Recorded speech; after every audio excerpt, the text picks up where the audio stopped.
सबैजनालाई प्रभु यीशु ख्रीष्टको नाममा जय मसीह। परमप्रभुको वचनले भन्दछ, त्यसैले नडरा, किनकि म तँसित छु, निरुत्साही नहो, किनकि म तेरो परमेश्वर हुँ। म तँलाई बलियो पार्नेछु, म तँलाई सहायता गर्नेछु, मेरो धार्मिकताको दाहिने हातले म तँलाई सम्हाल्नेछु। निराश हुन्छु, जान्छु यशाया 41:10 किनकि मलाई साहस दिँदछ। उसलाई भन्ने छ भन्ने ठाउँ, उसलाई भन्यो छैन। त्यसैले मेरो जाने ठाउँ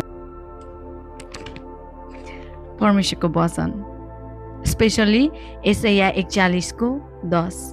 जब म डराउँछु, मेरो भविष्य देखेर म चिन्तित हुन्छु, म के गर्ने कसो गर्ने, म एकदम निरुत्साहित हुन्छु।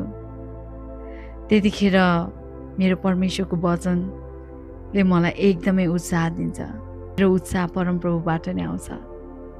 आमेन।